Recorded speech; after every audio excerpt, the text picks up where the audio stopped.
రెండోది ఇనప దండం. ఇనుము అనేది చాలా బలమైనది, గట్టిది. ఈ భూమి మీద దేన్నైనా నలగగొట్టాలి అంటే ఇనుమే. కొండ లాంటి బండలైనా రాళ్ళైనా, ఈవెన్ పెద్ద పెద్ద గ్రానైట్ రాళ్ళు కట్ చేస్తున్న బ్లేడ్ కూడా ఇనుమే, సుత్తెలు కూడా ఇనుమే, జేసీబీ ఇనుమే, ప్రొక్లైన్ ఇనుమే, లారీ ఏది తీసుకున్న, బస్సు, ట్రైను, విమానం ఏది తీసుకున్న ఇనుమే, అన్నిటికీ ఇనుమే. పెద్ద పెద్ద షిప్పులో కూడా ఇనుమే ఉంటుంది. బలమైంది ఇనుము. దేన్ని నలకొట్టాలన్నా, దేన్ని జయించాలన్నా ఇనుమే. ఆ బలమైనది ఇనుము, అది నీ చేతికి ఇస్తాడంట దేవుడు. ఎలా ఇస్తాడంటే దండము. దండము అంటే అధికారానికి సాదృశ్యం. ఆమె అధికారంతో కూడిన బలమైన ఆయుధాన్ని నీ చేతికి దేవుడిస్తే ఆ ఇనుప దండముతో నువ్వు ఏలుతావంట యేసు నామములో. హల్లెలూయా. అంటే ఏలడానికి దీనికి సంబంధం ఏంటయ్యా అంటే, ఇప్పుడు ఒక స్టేషన్కి ఒక పోలీస్ స్టేషన్ ఉంది, ఒక మండలానికి ఒక పోలీస్ స్టేషన్ ఉంటుంది. ఆ పోలీస్ స్టేషన్కి పెద్ద రూల్ చేసేది, శిక్షించేది, దండించేది, గద్దించేది ఎవరయ్యా అంటే సబ్ ఇన్స్పెక్టర్ ఆఫ్ పోలీస్. ఆయన పేరు ఎస్ఐ. ఎస్ఐ చేతికి ఇంత పెద్ద లాఠీ ఇస్తారు. లాఠీ అంటే మళ్ళీ ఇంత పెద్దగా ఉంటుందండి. దీన్ని ఏమంటారు? చిన్నగా ఉంటుంది, మూరడు ఉంటుంది, కర్ర. సర్లే ఏదో ఒకట్లే. మీరు చూశారు ఎంతకే? తెలుసు కదా? అది కూడా తెలీదా? నేను ఎవరినో ఏదో అడిగా అమలాపురంలో సాక్ష్యం చెప్తూ, మీ అందరికీ నంద్యాల తెలుసా అంటే బిత్తరపోయి చూస్తున్నారు అదేం పేరని. అమ్మ ధనియాలు కదమ్మా, నంద్యాల తెలుసా? మాకు తెలియదండి అయ్యండి, తెలియదండి అయ్యగారండి అన్నారు. నంద్యాల వెళ్ళిపోవటం చాలా ఫేమస్ కదా, మీకు నంది పైపులు అవి వస్తూ ఉంటాయి అక్కడి నుంచే. ఈ మధ్యకాలంలో రాజకీయంగా సినిమా యాక్టర్లు వెళ్ళి గందరగోళం చేసి టీవీ ఛానల్లో కూడా బాగా ఫేమస్ అయింది. అలాంటి ఊరు తెలియపోవడం, తెలియదండి అయ్యగారండి అంటున్నారు వాళ్ళు. మీరు కూడా లాఠీ తెలుసా అంటే ఎటు చూస్తున్నారు ఏంది? వాళ్ళకి అది ఇస్తా, ఆ దండం ఇస్తారు. అది ఏ స్థాయి వరకు ఉంటుంది అంటే ఎస్పీ స్థాయి వరకు ఉంటుంది. అర్థమైందా? ఒక చిన్న సబ్ ఇన్స్పెక్టర్ పోలీస్ స్థాయి నుంచి సిఐకి ఉంటుంది, డిఎస్పీకి ఉంటుంది, ఎస్పీకి ఉంటుంది, ఇక జేసీకి ఉంటుంది, ఇక అందరికీ ఆ లాఠీ ఉంటుంది. దాన్ని దండం అంటారు. అయితే దేవుడు మనకిచ్చే దండంలో కూడా చాలా రకాలు ఉన్నాయి. బైబిల్ గ్రంథంలో చూస్తే, ఇప్పుడు మన కీర్తనల గ్రంథంలో చూస్తే నీ దొడ్డు కర్ర నీ దండం నాకు ఇస్తా ఉంటాడు కదా. తర్వాత యాకోబు అంటాడు, నీ నీతి దండమును షీలోకు వచ్చే వరకు యోధా చేతికి ఇస్తావు అంటాడు, యాకోబు ఆశీర్వదిస్తూ. ఇంకొక ఆయన అంటాడు శిక్షించే దండము అంటాడు, ఆదరించే దండము అంటాడు. బైబిల్ వాక్యంలో ఈ దండం గురించి చాలా చోట్ల రాయబడింది. అంటే నాకు టోటల్గా దీని గురించి నాకు అర్థమైంది ఏంటంటే, ఈ భూమి మీద నుంచి సింహాసనం మీదకి వెళ్ళే మగ శిశువు చేతిలో ఈ దండం ఉండాలి. అది ఏ దండమై ఉండాలంటే నీతి న్యాయములను పాలించే దండమై ఉండాలి. ఒక మాట చూపిస్తా, అదొక్క మాట చూపిస్తా. చదువు సమూయేలు మొదటి గ్రంథం 2వ గ్రంథం 7వ అధ్యాయం 14వ వచనం చదువుదాం.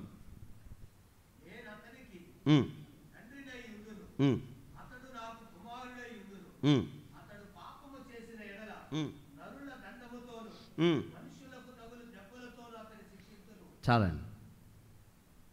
సొలొమోను చేతికి ఒక దండం ఇచ్చాడు దేవుడు. దేనికి ఇచ్చావయ్యా నువ్వు ఆ దండము అంటే, దేవుడు చెప్తున్న మాట, నరులు ఎవరైనా తప్పు చేస్తే, పాపము చేస్తే వారిని శిక్షించడానికి ఇచ్చిన దండము అది. ఇలాగ ఒక్కొక్కరికి నీతి న్యాయముల దండం. ఈ నీతి న్యాయముల దండం ఏంటి? నీతిని న్యాయమును సరిగా విభజించి పాలించి చేయడానికి అనుగ్రహించబడిన దండం. ఇప్పుడు ఈ దండం ఎవరి చేతిలో ఉంది? మగ శిశువు చేతిలో ఉంది, అంటే మన చేతిలో ఉంది. ఇప్పుడు మనం ఏం చేయాలి? రేపు పొద్దున సింహాసనం మీదకి వెళ్ళినప్పుడు లోకమంతటిని, ఇంకా చెప్పాలంటే లోకంలో ఒక మాట ఉంటుంది కదా, 7 లోకాలు సంపూర్ణం కలిగిన లోకం అన్నిటి, భూమి మీద కానీ ఇంకా వేరే గ్రహం మీద కానీ మనుషులు కానీ గ్రాంతరవాసులు కానీ ఇంకా ఎవరు ఎక్కడ నివాసం ఉన్నా వారందరినీ, దేవదూతలను సహితం సంఘముగా ఉన్న మనము అడ్మినిస్ట్రేషన్ చేస్తాం. మనం చెప్పినట్టు వాళ్ళు వింటారు. హల్లెలూయా చెప్పు గట్టిగా. మామూలు రేంజ్ అనుకున్నావా? అందుకు కదా ఇంత నిష్టగా బతకమనేది. భజన బ్యాచ్, ప్రసాదం బ్యాచ్ అయితే ఏముండదు. మన ఇష్టానుసారంగా బతకొచ్చు, మన ఇష్టం వచ్చేది చేసుకోవచ్చు. కానీ ఈ భక్తి ఏంటనుకున్నారు? రేపొద్దున నిన్ను ప్రపంచానికి సవాలుగా నిలబెట్టబోతున్నాడు దేవుడు నిన్ను. అందుకే నిన్ను రుద్ది సాధన చేస్తున్నాడు యేసు నామములో.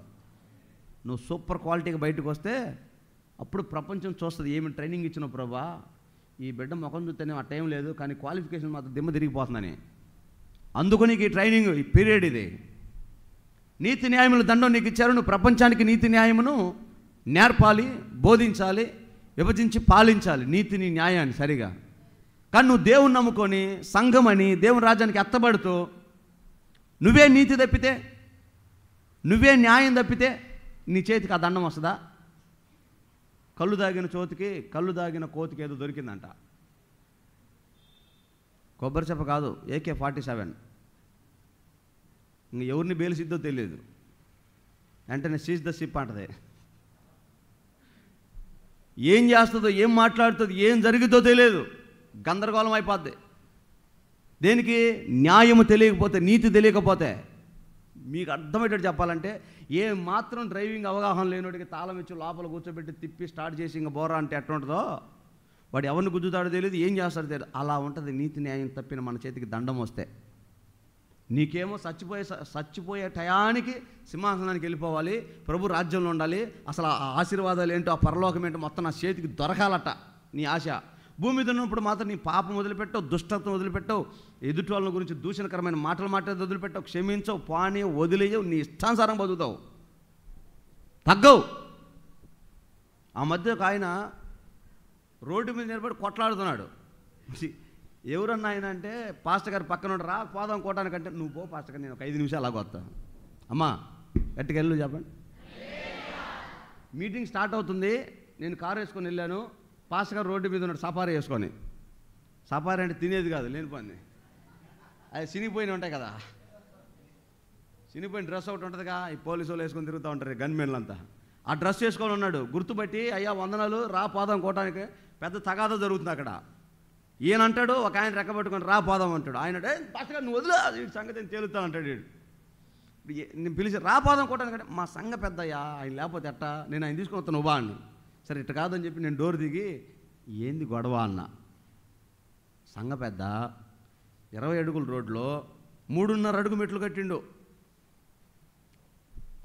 ఉంటాడు కదా దానికి సంబంధించిన ఆ రోడ్లు మున్సిపాలిటీ వాళ్ళు ఉంటారు కదా, ఆడొచ్చి గొడవ పెడతాడు, పంచాయతీ వాడు వచ్చి గొడవ పెడతాడు, కాలు వేయాలి, మెట్లు పగలగొట్టాలని. నువ్వు మెట్టు పట్టుకొని సంగతి తేలుతాడు.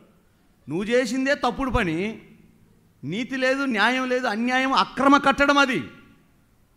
నువ్వు కట్టి పక్కనోడికి మాదిరిగా ఉండాల్సింది పోయి నువ్వే వాడిని దారి తెప్పించి నువ్వు ముందుకు వచ్చి ఇంకా న్యాయం మాట్లాడినోడికి, నీతి మాట్లాడినోడికి ఎదిరించి పోరాడుతున్నావా? సిగ్గులేదా? మళ్ళీ నువ్వు దేవుని నమ్ముకున్నావు, నీకు సింహాసనం కావాలి, అధికారం కావాలి, నీకు సంతకం కావాలి, నీకు పెన్ను కావాలి, రివాల్వర్ కావాలి, నీ చేతికి చంపేస్తావు మొత్తాన్ని, మొత్తం భూములు చెరువులు కూడా ఆక్రమించేస్తావు కాదా? నీకు కలిగింది నువ్వు గట్టిగా పట్టుకో, కాపాడుకో. నీకు పొరుగువానిది ఆశించొద్దని వాక్యంలో ఆజ్ఞల్లో ఒకటి కదా. నువ్వు ఎట్ట ఆశించావు 3.5 అడుగులు ప్రభుత్వ భూమిని? ఎందుకు వచ్చావు? అదొక దరిద్రమైన మనసమ్మా. గోడ కడుతుంటాడా, ఒక్క అడుగు జరుగులే, ఏమో సంపాదితో ఒక్క అడుగులో. పొదిలో పాస్టర్ గారు ఉన్నాడు, అన్ని జనుల సమాధిలో 4 అడుగులు అవతలి పోయిండు. అద్దులు గోడ కట్టి, మన పాస్టర్ గారే ప్రమాదకరం, ఇంచుపోనీడు అవతలకి. కరెక్ట్గా గడితే ఆయన పోయినాక ఇంకొకడు వచ్చాడు, వచ్చి సమాధులకు 4 అడుగులు జరిగాడు, సమాధులు కట్టాడు రూములు, శవాలన్నీ బీగి బయటేసి. పెద్ద గొడవ, పోలీస్ స్టేషన్ దాకా తీసుకెళ్లారు. గొడవ, మాకు న్యాయం చేయండి. పోలీసు వాళ్ళు ఏమయ్యా బుద్ధి లేదంటే, నువ్వు పాస్టర్ గారు 10 మందికి చెప్పేవాడు ఎట్ట చేసావు, తీసే, ఎమ్మెల్యేతో ఫోన్ చేపిస్తా, మినిస్టర్తో ఫోన్ చేపిస్తా, ఇంక నువ్వురా పాలించేది దేవుని రాజ్యాన్ని, సింహాసనానికి వచ్చేది. ఇంకా అధికార దుర్వినియోగం, అన్యాయం, అవినీతి, అక్రమం అది ఎప్పటికి కూడా సమాధుల్లోని ఇల్లు ఉంది, కావాలంటే పోయి చూసుకొని. ఇలాంటి వాళ్ళు క్రైస్తవులు, వీళ్ళకి సింహాసనాలు, పరలోక రాజ్యం. నీ బొంద వస్తుంది. నీ భక్తి నువ్వు ఏడుంటావు చూసుకో. మొదట నీతి లేదు, న్యాయం లేదు భక్తిలో, నీకు ఎలా రాజదండం ఎలా దొరుకుతుంది? ఆదరించే దండం కన్నీటి మధ్యలో ఉన్న విశ్వాసని, కలవరపడుతున్న వాళ్ళని, మంచోడు చెడ్డోడు, తాగుపోతాడు, తిరిగిపోతాడు, బలహీనుడి కన్నీటి మధ్యలో ఉన్నాడు, నీ చేతిలో దండం ఉంది. ఎందుకుందో తెలుసా? నువ్వు ఇక్కడ ఏది విత్తుతావో అక్కడ అది కోస్తావు. నీ యాక్టివిటీస్ భూమి మీద ఎలాగుంటాయో పరలోకంలో అంతకు రెట్టింపై ఉంటాయి. సో నువ్వు ఖచ్చితంగా పరలోకంలో ఏలాలి అంటే భూమి మీద దానికి సంబంధించిన క్రియలు కనపడాలి. హల్లెలూయా. గట్టిగా చేతులెత్తి చెప్దాం, హల్లెలూయా. కనపడాలి. నువ్వు ఆదరించాలి, శిక్షించాలి, బుద్ధి చెప్పాలి. పిల్లలకి నేర్పాలి. కొన్ని ఉంటాయి. పొద్దున్నే లేపి పుస్తకాలు చదువుకోమను, బైబిల్ చదువుకోమను, ప్రార్థన చేసుకోమను, స్కూల్కి వెళ్ళమను చెప్పాలి. ఒక్కో తల్లి 8:30 లేపదాన్ని. ఏమమ్మా లేపమ్మా, పండుకొని అన్నయ్య పిల్లోడు పండబెట్టు వాడు రేపు నెత్తిన పండుకుంటాడు. తల్లులు ఎక్కువ గారాబం చేసి తండ్రులు పాపం అలా అమాయకంగా అల్లాడిపోతుంటారు. వాడు ప్రయోజకుడైతే చూద్దామని, గొప్పడైతే చూద్దామని తల్లులు వాళ్ళని శిక్షించరు. అందుకే బెత్తం వాడని కుమారుడు ఆ తండ్రికి పగవాడు, శత్రువు. ఒక మాటలో చెప్పాలండి, బెత్తం వాడాలి, శిక్షించాలి. శిక్షించకపోతే, శిక్షాదండం లేకపోతే వాడు ప్రయోజనకరమైన పాత్రగా రాడు. ఆడపిల్లైనా మగపిల్లైనా. ఇక్కడ నేను చాలా విషయాలు చెప్పగలను, అన్నీ మీకు తెలుసు.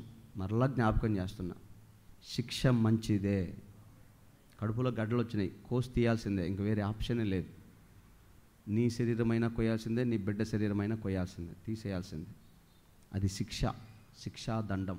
అంటే ఆ శిక్ష మనకి మేలు, మంచిది మనకి. అందుకే దైవజనులుగా ప్రాముఖ్యంగా అతిశయంగా చెప్తున్నా, నా బోటి వాడు ఏదైనా హెచ్చరించి గద్దిస్తే దాన్ని ఖచ్చితంగా రికార్డ్ చేసుకొని 100 సార్లు విని అందులో మేలు దొరుకుతుంది నీకు. నిర్లక్ష్యంగా వదిలేయమాక, పట్టించుకోకుండా ఉండమాక.